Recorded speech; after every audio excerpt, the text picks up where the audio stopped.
Good morning students, welcome to my YouTube channel motivation with physics. Chapter की शुरुआत करेंगे। उस चैप्टर का नाम है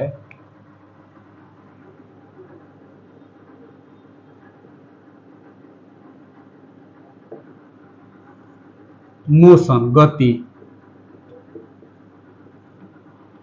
तो इस शब्द को समझने के लिए दो बात समझना होगा। सबसे पहला चीज है रेस्ट और दूसरा चीज है मोशन। यानी कि रेस्ट को हम लोग बोलते हैं विराम और मोशन को बोलते हैं गति। ये दोनों शब्द क्या है, कैसे एक दूसरे से रिलेट्स करते हैं, कैसे एक दूसरे से संबंधित है, जब इसको हम समझ लेंगे कि जिसको हम लोग आम भाषा में रेस्ट कहते हैं, विराम कहते हैं, वो फिजिक्स की भाषा में एक्चुअली क्या है, जिसको हम लोग मोशन कहते हैं, गति कहते हैं, वो फिजिक्स की भाषा में क्या है। आम भाषा में इसका बराबर प्रयोग होता है, थोड़ा रेस्ट कर लीजिए, थोड़ा सा घूम लीजिए। तो इस तरह की जो भाषा होती है वो हमारे फिजिक्स में कैसे डिफाइन किया जाता है, फिजिक्स उसको कैसे अपने आप में इंटरप्रेट करता है, इस चीज का जानना बहुत जरूरी होता है। तो ये दोनों शब्द को जानने से पहले हमारा एक फंडामेंटल फिजिकल क्वांटिटी था समय, टाइम। इसके बारे में एक सबसे महत्वपूर्ण चीज आपको बता देते हैं कि टाइम हमेशा बदलते रहता है, वेरिएबल क्वांटिटी है, चर राशि है, यह कभी भी रुक नहीं सकता है। क्योंकि टाइम का आकलन जो भी होता है हमारे पृथ्वी के घूर्णन गति और वृत्तीय गति, क्योंकि पृथ्वी में दोनों तरह की गति है। अगर यह पृथ्वी है, देखिए अगर ये पृथ्वी है तो इसका एक अपना अक्ष है, इस अक्ष के चारों तरफ भी यह घूर्णन करती है, घूर्णन गति। पृथ्वी में घूर्णन गति, रोटेशनल मोशन, रोटेशनल मोशन। तो यह अपने अक्ष पर हमेशा चक्कर लगाते रहती है। और यह भी हम लोग जानते हैं कि एक चक्कर को हम लोग 24 घंटा कहते हैं। इसी से समय डिफाइन हुआ कि पृथ्वी अगर एक चक्कर लगा देती है तो वह 24 घंटा होता है। साथ ही साथ यह पृथ्वी सूर्य के चारों ओर भी चक्कर लगाती है, वृत्ताकार पथ पर। कंप्लीट वृत्ताकार नहीं होता है, आगे चलकर हम लोग पढ़ेंगे, वह इलिप्टिकल होता है, अंडाकार। तो वह अपने अक्ष पर घूमते हुए सूर्य के चारों चक्कर भी, चारों तरफ चक्कर लगाती है। जैसे लट्टू कैसे होता है, लट्टू अपने गुंज, अपने जिसको गुंज बोलते हैं, कील के अराउंड भी घूर्णन करता है, लेकिन साथ साथ ऐसे जमीन पर भी घूमते रहता है। तो ठीक उसी लट्टू के समान इसकी गति है, उसी टॉप के समान इसकी गति होती है और यह कभी भी रुक नहीं सकता है। पृथ्वी अपना घूर्णन करना कभी बंद नहीं करेगी, पृथ्वी सूर्य के चारों तरफ चक्कर लगाना कभी बंद नहीं करेगी। और इसी तरह से इस ब्रह्मांड में जितने भी ग्रह हैं वह सभी के सभी हमेशा गतिशील रहते हैं, रुक नहीं सकते हैं। यानी कि एक तरह से यूं समझिए कि पूरा का पूरा ब्रह्मांड हमेशा गतिशील है। तब आप सवाल पूछिएगा कि तब फिर इसमें रेस्ट वर्ड कहां से आ गया? जब सब कुछ गतिशील है तो ये मोशन वर्ड रहना चाहिए था, यह शब्द कहां से आ गया? यही सबसे इंपॉर्टेंट है इसको समझना कि हम रेस्ट कब है। अगर हम फिजिक्स की भाषा में इस पृथ्वी पर खड़े हैं और पृथ्वी 24 आवर घूर्णन कर रही है, 365 दिन चक्कर लगा रही है और उसी पर हम खड़े हैं, तो हम रेस्ट में कैसे हैं? बिल्कुल नहीं है। तो दो शब्द आता है, उस शब्द को जानिए। एक होता है निरपेक्ष, निरपेक्ष एब्सोल्यूट, एब्सोल्यूट। एक आता है सापेक्ष, रिलेटिव।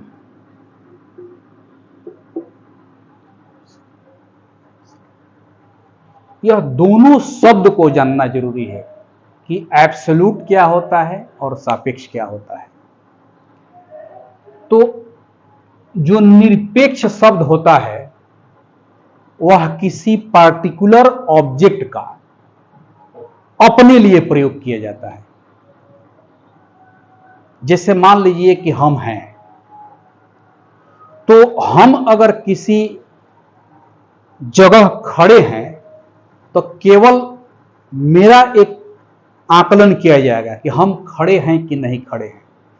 तो हम खड़े हैं पृथ्वी पर और पृथ्वी चारों तरफ चक्कर लगा रही है, अपने एक्सिस के अबाउट भी 24 आवर में एक चक्कर मार रही है और सूर्य के चारों तरफ भी 365 दिन में एक चक्कर लगा रही है। तो अगर इस बात को हम खुद गणना करें कि हम रेस्ट में हैं कि मोशन में है, तो निरपेक्ष रूप से माने एब्सोल्युटली माने वास्तविक रूप से हम कहेंगे कि हम रेस्ट में नहीं हैं। भले हम एक जगह खड़े दिख रहे हैं, लेकिन हम रेस्ट में इसलिए नहीं है कि जिस जगह हम खड़े हैं वह जगह ही गतिशील है, तो हम रेस्ट में कहां से हो गए। क्लियर। अब दूसरा शब्द आता है सापेक्ष, रिलेटिव। तो रिलेटिव में अक्सर दो वस्तुओं, दो ऑब्जेक्ट के बीच कंपैरिजन किया जाता है कि उसकी तुलना में हम कहां हैं। अब जैसे मान लीजिए कि हम यहां खड़े हैं और मेरे सामने ये कैमरा लगा हुआ है। क्लियर। तो अगर हम कहेंगे कि हम गतिशील हैं, तो कैमरा हमारे सामने है तो कुछ देर के बाद हमसे वो हट जाएगा, किसी दूसरे डायरेक्शन में चल जाएगा, किसी अन्य डायरेक्शन में चल जाएगा। कैमरा से हम हट जाएंगे अगर हम गतिशील हो जाएंगे। तो गतिशील तो हम हैं, लेकिन जब हम भी इस पृथ्वी पर खड़े हैं, यह कैमरा भी इस पृथ्वी पर खड़ा है, तो जैसे जैसे पृथ्वी के साथ हम घूम रहे हैं वैसे वैसे पृथ्वी के साथ यह भी घूम रहा है। तो अगर कैमरा हमारे चेहरा के तरफ है तो 24 आवर यह हमारे चेहरा के तरफ ही रहेगा, क्योंकि जिस गति से हम घूम रहे हैं उसी गति से वह भी घूम रहा है। जिस डायरेक्शन में हम घूम रहे हैं उसी डायरेक्शन में वह भी घूम रहा है। तब तो वह हमेशा हमारे फेस के सामने ही रहेगा, हमेशा वो मेरे चेहरे पर रहेगा सामने। तो जब हम उसको देखेंगे तो लगेगा कि वह रेस्ट में है, क्योंकि जैसे था वैसे है। वो हमको देखेगा तो लगेगा कि हम भी रेस्ट में हैं, क्योंकि हम भी जैसे हैं उसके नजर में है। तो जब दो वस्तुओं के बीच तुलना की जाती है और तब उसके गति को हम लोग डिफाइन करते हैं, तो वह शब्द आता है रिलेटिव, एक दूसरे के सापेक्ष, relative to each other. Clear. तो इन दो शब्दों में हम इस शब्द रेस्ट और मोशन को डिफाइन करेंगे। तो जब हम समझ गए कि पृथ्वी या पूरा ब्रह्मांड गतिशील है, तो निरपेक्ष रूप से माने एब्सोल्युटली दुनिया में या ब्रह्मांड में कोई भी वस्तु रेस्ट में नहीं है। नंबर 1 यह पॉइंट करने लगा है। Absolutely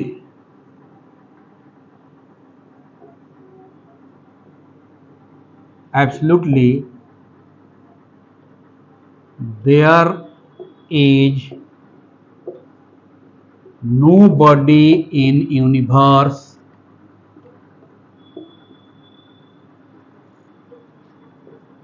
in rest।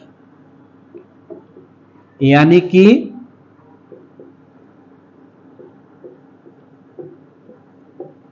निरपेक्ष रूप से कोई भी वस्तु ब्रह्मांड में स्थिर यानी कि विराम में नहीं है। यह बात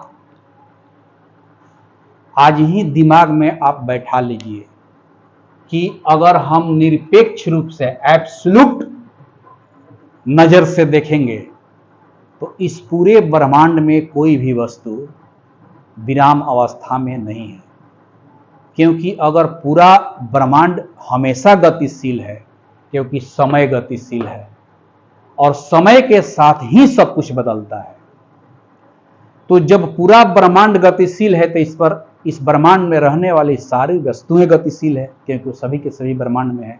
तो इसीलिए ये शब्द लिख दिया कि absolutely there is no body in universe, in the universe लिखो, इंग्लिश है, in the universe in rest. ब्रह्मांड में कोई भी वस्तुएं एब्सोल्युटली यानी निरपेक्ष रूप से स्थिर नहीं है।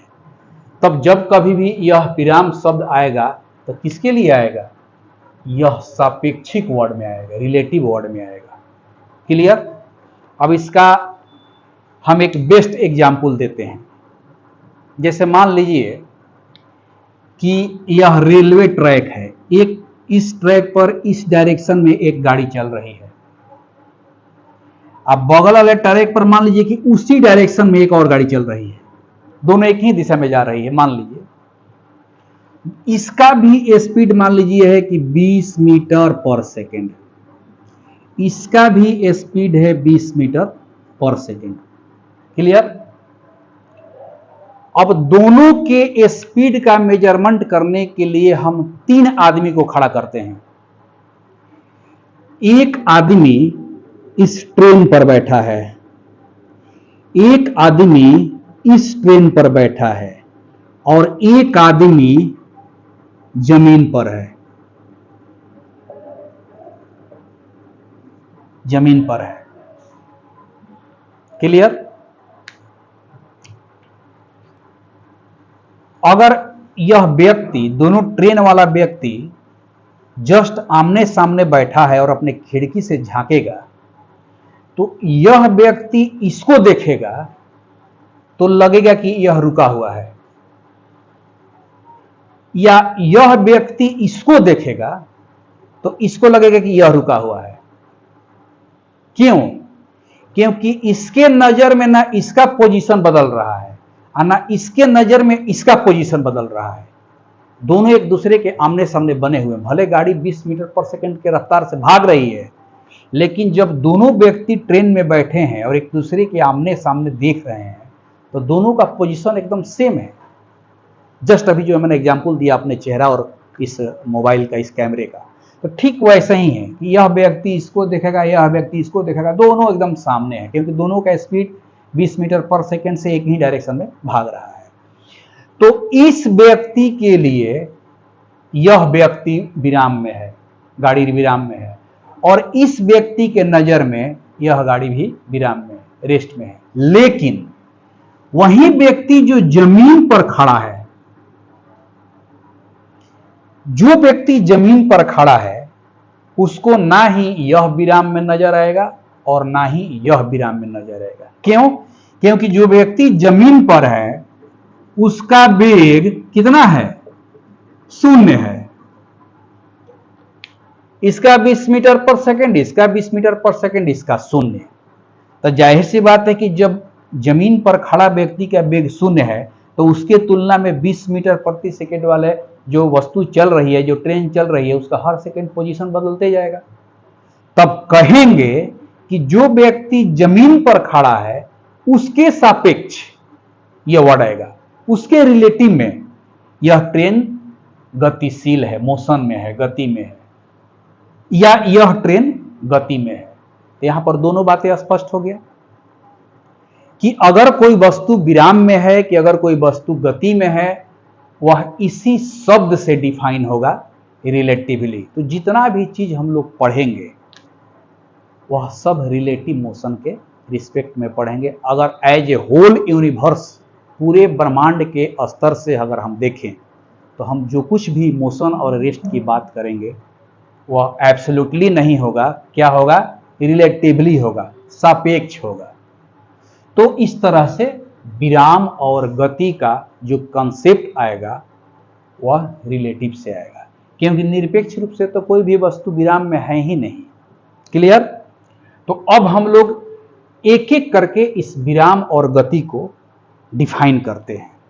अब दिमाग में बैठ जाना चाहिए कि सापेक्षिक रूप से ही किसी वस्तु का विराम नजर आता है और किसी वस्तु की गति नजर आती है। इस एग्जाम्पल से आपको क्लियर हो गया होगा।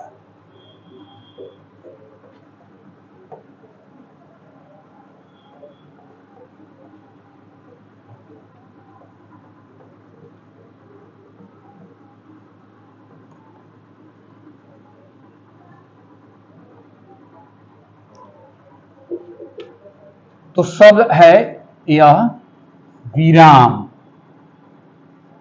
मतलब कि रेस्ट। तो क्या हुआ कि परिवर्तनशील चीज था हमारा टाइम, यह कभी रुक नहीं सकता है। और जब कभी भी हम कोई मोशन की बात करेंगे तो इसी के साथ मोशन को डिफाइन किया जाएगा। यानी कि मान लीजिए कि समय बदल रहा है, वो तो कभी रुकेगा नहीं। एक वस्तु यहां पर इस ट्रैक पर है, यहां पर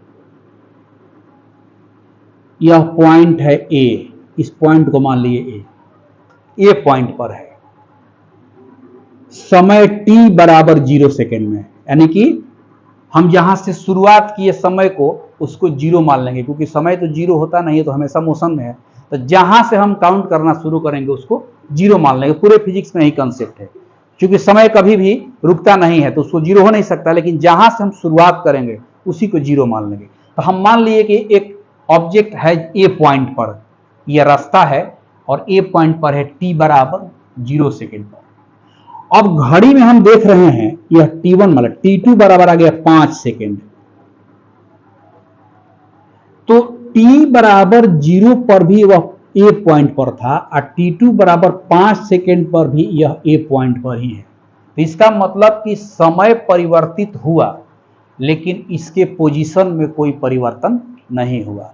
तब कहा जाएगा कि यह वस्तु विराम की अवस्था में है। यानी कि परिभाषा एक लाइन में हो गया कि समय परिवर्तन के साथ अगर किसी वस्तु के स्थिति में कोई परिवर्तन नहीं हो रहा है तो वह वस्तु विराम की अवस्था में कही जाती है। समय परिवर्तन के साथ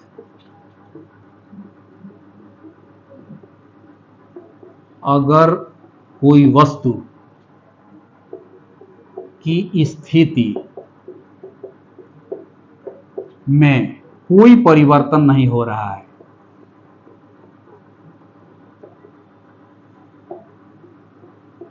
कोई परिवर्तन नहीं हो रहा है, तो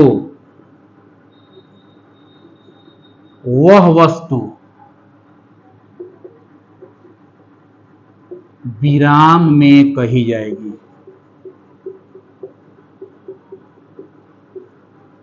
विराम में कही जाएगी। विराम का यही डिफिनीशन हो गया। अब जस्ट इसके उल्टा कि इसी एग्जाम्पल में अगर मान लेते हैं कि t2 बराबर 5 सेकेंड के बाद यह वस्तु यहां आ गया, कल्पना करो यहां पर B पर आ गया, तो परिवर्तन समय के साथ उसका पोजीशन में भी परिवर्तन आ गया, हाथना शिफ्ट कर गया, हाथना शिफ्टनेस हो गया। यानी कि समय परिवर्तन के साथ वस्तु के स्थिति में भी अगर परिवर्तन हो जाए तो उसको कहेंगे गति। पॉइंट नंबर 2, गति, मोशन।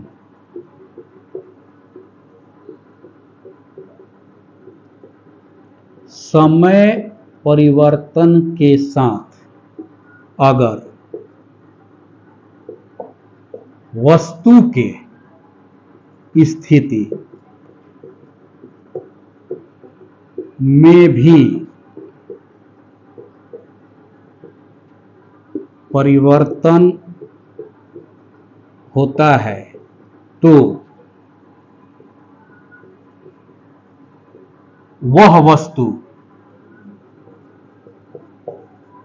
गति में कही जाती है।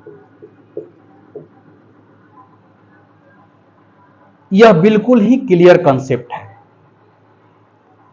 कि समय बढ़ रहा है, वस्तु अपने जगह पर खड़ी है तो विराम में है। समय बढ़ रहा है, वस्तु भी अपना स्थिति बदल रही है तो वह गति में है। ठीक है। तो अब एक बात है कि जब वस्तु गति में आ गई तो उसके गति में दो तरह से परिवर्तन होता है। एग्जाम्पल से समझिए, इसको अब हम मिटा रहे हैं, आप समझ गए हैं।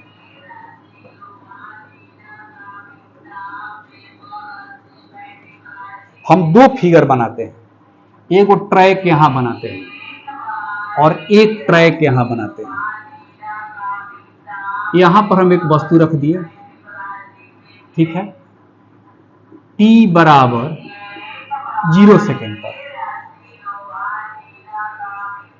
अब इस वस्तु को हम आगे बढ़ा रहे हैं। यह मान लीजिए कि t बराबर 2 सेकेंड में मान लीजिए कि 5 मीटर चला, 5 मीटर, ठीक। t1 बराबर t2 बराबर 5 मीटर चला, मान लीजिए कि यहां आ गया, यानी कि यहां से यहां यह 5 मीटर चल गया। फिर अगला t3 बराबर 2 सेकेंड में फिर 5 मीटर चला, यानी कि यहां से ये हो गया 5 मीटर। फिर मान लीजिए कि t4 सेकेंड में फिर 2 सेकेंड हम माप रहे हैं, तो फिर ये 5 मीटर चला, माने यहां आ गया, फिर 5 मीटर। क्लियर। अब एक ठीक इसी का यहां बनाते हैं, फिर एक फोटो। t1 बराबर 0 सेकेंड में यहां पर है, t2 बराबर 2 सेकेंड में मान लीजिए कि यहां चला 5 मीटर, ठीक है, 5 मीटर। t3 बराबर अगला 2 सेकेंड में चला, यहां आ गया, मान लीजिए कि चल गया 8 मीटर। फिर t3 बराबर 2 सेकेंड में ये रह गया हताना, मान लीजिए चल गया 3 मीटर। तो इस दोनों फिगर में क्या अंतर आ रहा है? इसमें देख रहे हैं कि प्रत्येक बराबर समय अंतराल में वह बराबर दूरी तय कर रहा है, यानी कि जैसे जैसे समय का परिवर्तन हो रहा है उसका दूरी के परिवर्तन का दर भी सेम है, यानी कि वह बदल नहीं रहा है। तो हर पोजीशन में इसका अगर हम वेग निकालते हैं, देखो इस पोजीशन में अगर उसका हम चाल निकालते हैं, देखो तो चाल तो दूरी बटा समय तो 5 बटा 2, इसमें भी निकालते हैं तो 5 बटा 2, इसमें भी निकालते हैं तो 5 बटा 2। यह जो चाल है हर एक अंतराल के बाद कांस्टेंट है। और यहां निकालेंगे तो यहां निकालेंगे चाल, तो ये देखिए 5 बटा 2 हो जाएगा, यहां क्या हो जाएगा 8 बटा 2 हो जाएगा, यहां क्या हो जाएगा 2 बटा 3 हो जाएगा।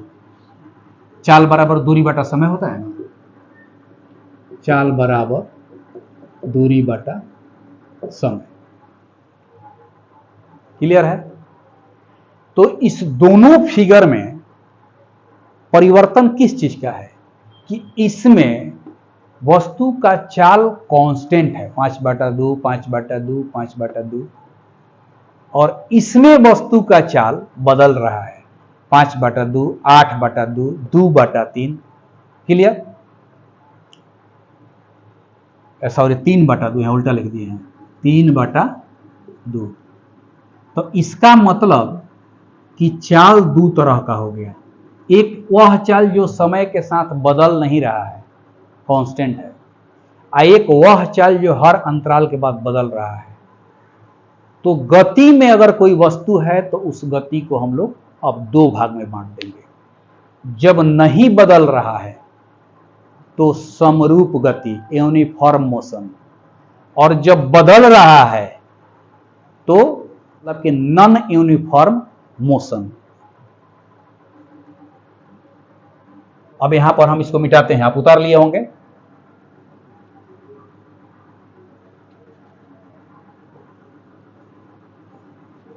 देखिए अब यहां पर जो आपका गति है, मोशन, इसको हम दो भाग में बांट दिए यहीं पर। एक हो गया समरूप गति माने यूनिफॉर्म मोशन,